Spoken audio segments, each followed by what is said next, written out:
G6 news में सभी दर्शकों का फिर से एक बार स्वागत है। मैं हूं आपके साथ फरहान वोरा। आइए एक नज़र करते हैं आज की नई खबरों की ओर। रूस यूक्रेन जंग का आज 21वां दिन है। रूस लगातार यूक्रेनी शहरों में नागरिक इलाकों पर बमबारी कर रहा है।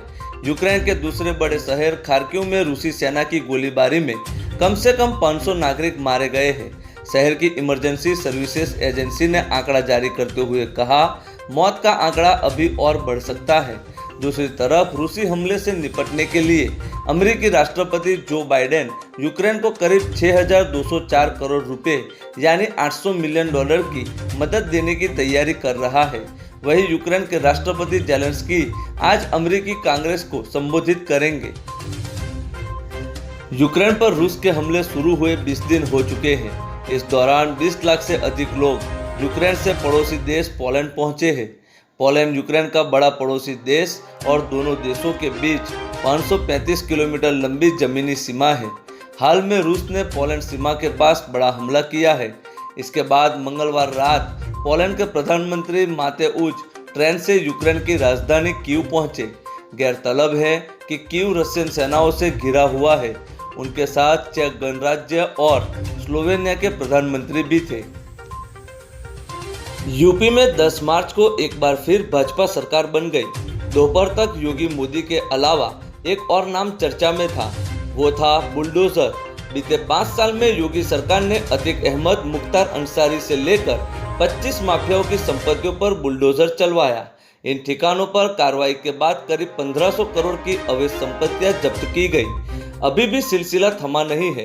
विधानसभा चुनाव में भाजपा की बड़ी जीत के बाद आगरा, अलीगढ़, औरैया और मेरठ में अवैध कब्जों पर जिला प्रशासन ने बुलडोजर चलाया। हम यहां एक एक करके इन सभी घटनाओं के बारे में आपको बता रहे हैं। मेरठ में टीपी नगर के जगन्नाथपुरी में बने पार्क के पास लोगों की भीड़ इकट्ठा हो गई। पार्क के ठीक सामने बनी दुकानें गिराई जा रही थी। ये गैंगस्टर बदन सिंह से खरीदे गए पार्क में बनाई गई अवैध दुकानें थी, जिन पर जिला प्रशासन का बुलडोजर चल रहा था। आगरा में सेंट एंथनी स्कूल के साइकिल स्टैंड के पास बने गार्ड रूम पर बुलडोजर चल गया। इन अवैध निर्माणों को हटाने के लिए 2 बार जिला प्रशासन ने स्कूल को नोटिस भेजा, लेकिन स्कूल प्रशासन ने जवाब नहीं दिया। 7 मार्च को आखिरी नोटिस भेजी गई। जवाब नहीं मिलने पर जिला छावनी परिषद ने 13 मार्च को स्कूल में किए गए अवैध निर्माण को गिरा दिया। अलीगढ़ की कोल तहसील में रामगढ़ मुंजपुर गांव में ग्राम समाज की 2500 स्क्वायर फुट जमीन पर कई वर्षों से दबंगों ने कब्जा कर रखा था। प्रशासन की टीम कई बार अवैध निर्माण को गिराने के लिए गांव पहुंची थी। हर बार दबंग कब्जे वाली जमीन पर महिलाओं को बुलाकर हंगामा शुरू कर देते थे। 13 मार्च 2022 को क्षेत्रीय राजस्व निरीक्षक मकरध्वज सिंह पुलिस फोर्स के साथ फिर गांव पहुंचे। उन्होंने बताया, ग्राम समाज की जमीन पर हुए अवैध कब्जे की सूचना मिलने पर हमारी टीम रामगढ़ मुंजपुर गांव पहुंची। कार्रवाई के दौरान कुछ गांव वालों ने विरोध किया। बुलडोजर चलने के बाद वो खुद वहां से हट गए।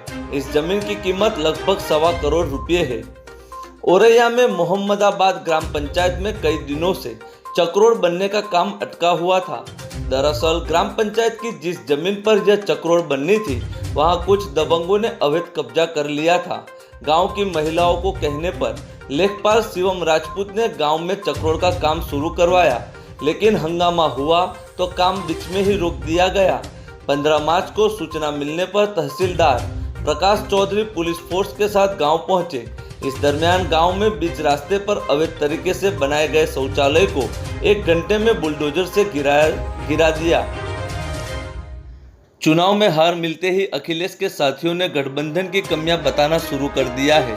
हाल ही में एसबीएसपी अध्यक्ष ओम प्रकाश राजभर का वीडियो सामने आया, जिसमें वह बता रहे थे कि पहले चरण में ही समझ आ गया था कि गठबंधन हार गया और अब महान दल के अध्यक्ष केशवदेव मौर्य ने पूर्व मंत्री स्वामी प्रसाद मौर्य के सपा में आने पर ही सवाल खड़े कर दिए हैं।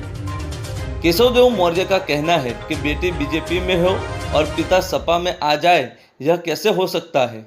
हो सकता है कि इसके पीछे बीजेपी की ही कोई चाल हो।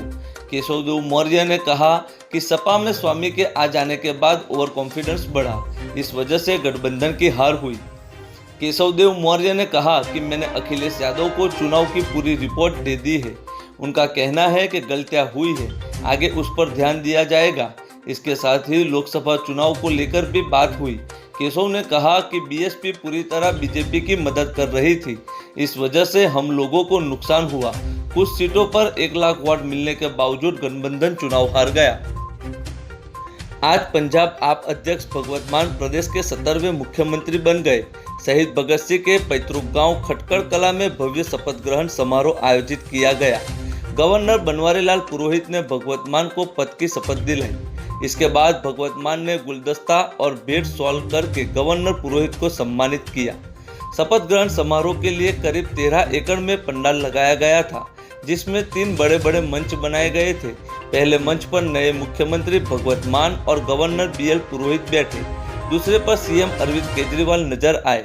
तीसरे पर पंजाब के सभी 116 विधायकों के लिए कुर्सी लगाई गई थी। सुरक्षा के लिए करीब 10,000 कर्मचारी तैनात किए गए थे। पहली बार ऐसा हुआ है कि सार्वजनिक स्थान पर मुख्यमंत्री का शपथ ग्रहण होने जा रहा है। समारोह में लाखों लोग पहुंचे, जिन्होंने तालियां बजाकर अपने चहेते मुख्यमंत्री का उत्साह बढ़ाया। पुरुष जहां बसंती रंग की पगड़ी पहनकर पहुंचे, वहीं महिलाएं इसी रंग का दुपट्टा या चुन्नी ओढ़कर खटकड़ कला पहुंची थी। पंजाब विधानसभा चुनाव में कांग्रेस की करारी हार के बाद प्रदेश के सांसद कांग्रेस अध्यक्ष सोनिया गांधी से मुलाकात की। मीटिंग में सांसदों ने चुनाव परिणाम आशा के अनुरूप न होने के कारणों का जिक्र राष्ट्रीय अध्यक्ष के समक्ष किया। साथ ही पार्टी के संगठन और नए प्रदेश अध्यक्ष को लेकर भी चर्चा हुई। पंजाब में 13 संसदीय सीटों में से कांग्रेस के 8 एमपी है। बता दें कि 5 राज्यों में कांग्रेस की हार के बाद कांग्रेस अध्यक्ष सोनिया गांधी ने सभी पार्टी प्रधानों से इस्तीफा मांगा। इसके बाद पंजाब कांग्रेस प्रदेश अध्यक्ष नवजोत सिंह सिद्धू ने इस्तीफा भेज दिया। पार्टी की करारी हार के लिए सभी दिग्गज एक दूसरे को दोषी ठहरा रहे हैं।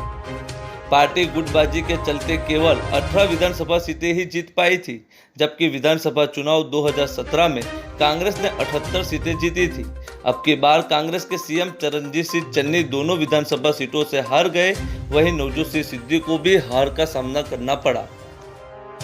मध्य प्रदेश में 12 से 14 साल के करीब 42 लाख बच्चों को 23 मार्च से वैक्सीन लगना शुरू होगी।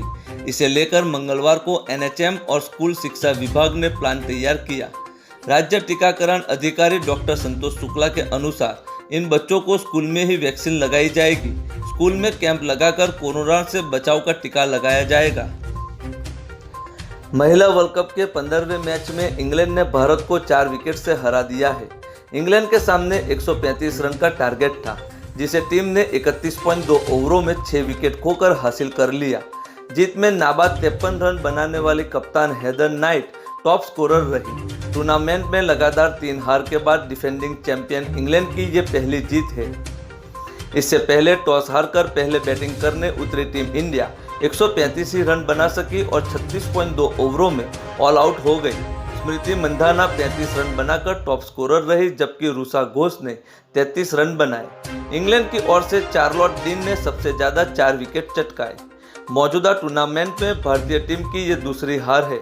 इंग्लैंड से पहले न्यूजीलैंड ने भारत को 62 रनों से हराया था। 4 मैचों में टीम इंडिया ने 2 मुकाबले जीते हैं और 2 में हार मिली है।